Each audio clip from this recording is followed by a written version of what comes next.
Joining us now, Republican Congressman from Florida, Representative Connie Mack, and from Washington, Democratic Congressman from Maryland, Representative Chris Van Hollen. Gentlemen, welcome to the conversation. Representative Mack, first of all, on Gabby Giffords, you're friends with her, your wife, a congressman, friends with her as well. Any contact, any update personally? No, we haven't gotten any, just what we're seeing in the reports in the news, but the image that we got into our brains yesterday of her sitting up, I know all of us feel so much relief that she is doing better, and we cannot wait for the day that she comes back on the floor of the House and casts a vote. Yeah, the update on her condition is they're waiting still for a lot of different reasons to see if she'll be able to speak. But in an interview with Diane Sawyer, which aired last night, her husband talked about how she was able to give him a 10-minute neck massage, which is nice and hopeful.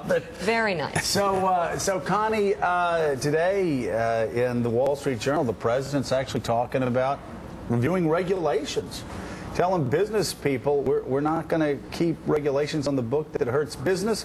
Of course, he and the Republicans extended the tax cuts along with Democrats. He's really moving your way, isn't he? Well, he sounds to be. We'll see. It's all in the actions. You know, he's over the years we've heard him say things like he wants to pass the free trade agreements that we don't see. We've heard him talk about tort reform in health care, which we didn't see. So I'm thankful that he's talking about it and recognizing the importance of rolling back some of this over-regulation. But now we need to see some action with it. Congressman Van Hollen, a lot of progressives have to be reading this op-ed this morning going, geez, he's extending the Bush tax cuts. He's talking about taking regulations off the books. Gitmo's still open. Who did I vote for? Well, listen, I think what the president's doing is what he said he was going to do. He was going to reach out across the aisle and compromise where necessary to move the country forward, and that's what he's done on a number of occasions. With respect to the regulations, what he's doing is really common sense. It makes sense, obviously, to review regulations, see which ones should remain in place, which shouldn't.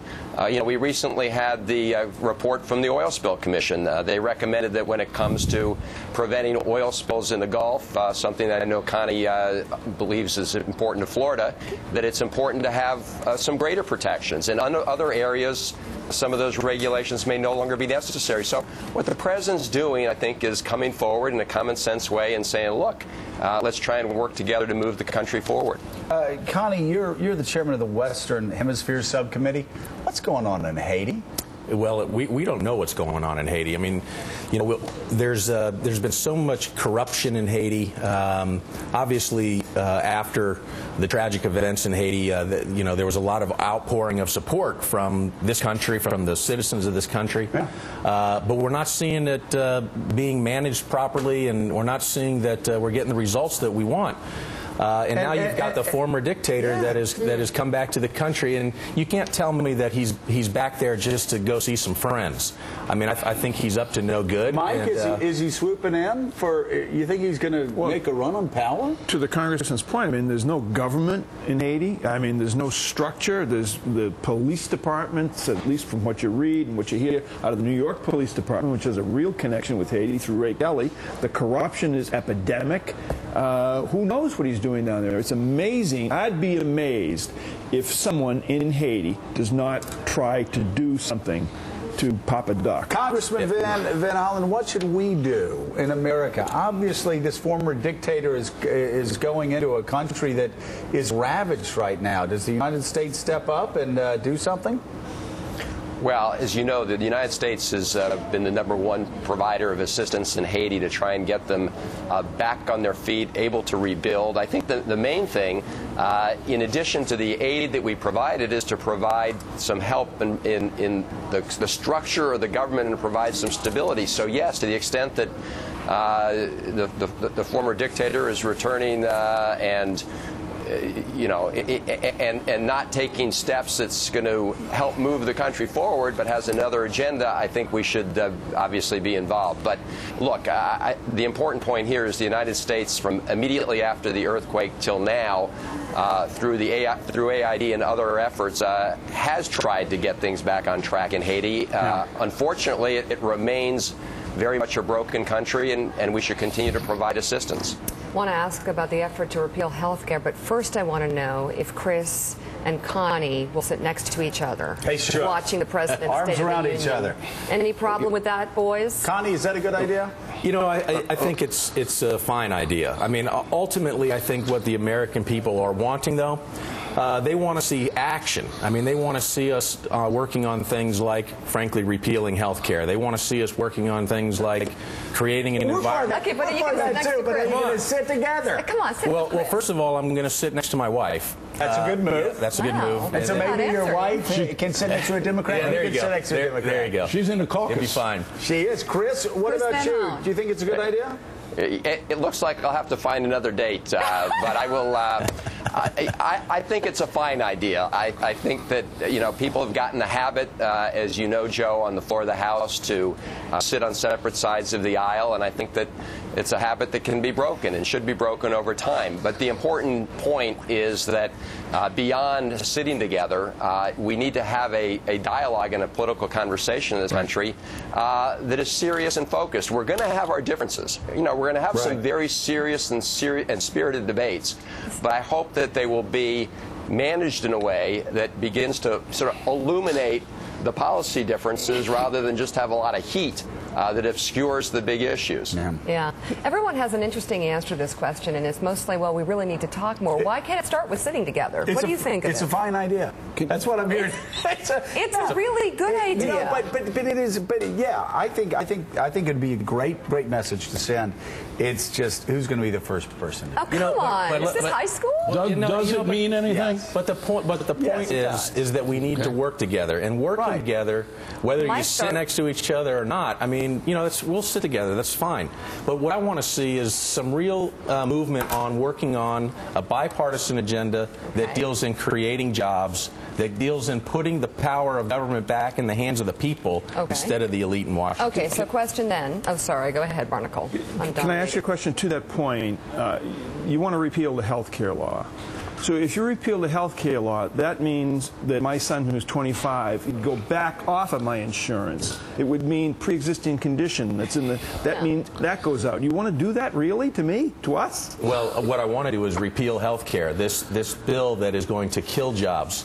I want to repeal health care. We can then go back and look at some common sense solutions moving forward. But you can't. No one. I mean, the voters spoke. And when I go around in my district and town hall meetings, they don't want this Obamacare. And I think most people recognize when you have Democrats who are already stepping up and say, well, there's parts of that law that we might have gone too far that we need to repeal. I mean, I think in general, the entire piece of legislation is unconstitutional because it's forcing people to buy something that they don't necessarily want to buy. You think the people of Lee County in Florida, from Fort Myers down through Naples, they don't want pre-existing conditions in the health care? They don't want their children under 26 to be able to go on their health insurance? They don't want that? They don't want Obamacare. They want common sense solutions, and they certainly don't want the federal government. You know Obamacare. Let's Chris Van Hollen respond. Yeah, listen, what we've said is the health care bill is not perfect. There are some provisions that can be changed. We've focused on the 1099 provision, which is a burden to small business. We actually repealed that provision in the House. The Senate has not yet taken action. So there's some things we can do. But this idea that you're going to throw out the whole thing, including these protections for families who have kids on their insurance policies or protections with people with kids with pre-existing conditions, just doesn't make sense, and that is not what the American people are looking for here. My question. I'm so good. Well, here's the thing: if they have a better idea, put that on the table first, rather than repealing the health care reform. Between the years 2000 and 2006, premiums went through the roof. Insurance company profits went way up. Congress did nothing then. So. Look, if you got a bill that will address these issues, put that on the table instead of just scrapping the important protections that are in this bill. So my question is, Mike Barnacle, do you really have 25-year-olds still leeching off of? Yeah. They never go away. It's really not about They just stay there. But 25-year-olds still. all right, here's the thing. Can I ask one question? You guys just start by sitting together, okay? Well, you got to sit next to us. Why? Chris? Yes. Why do both the Bushes CMS Health and Human Services directors favor this kind of reform, and Republicans in Congress don't. What kind of reform? Like the health care bill. What I don't understand that. What health care bill? George H.W. bill. What do they like about it? They like the fact that it does something about making insurance available to more Americans who aren't covered. What it does is, as an American, you're forced to buy something that the federal government cannot mandate that you have to buy. I think the Supreme Court's going to decide that. I think they will too. We'll see what that's we where will it's see going. how Anthony Kennedy feels that morning when he wakes up to see which way it goes. That's when we'll know whether it's.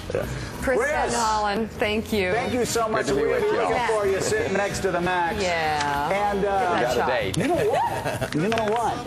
It's a blind date. The Sox are in his district. Yeah, I know. Yeah. Connie, you Are want you to go watch serious? spring training with us? I would love to. All right. Come down. Let's throw out the first pitch. Yeah, baby. Throw it.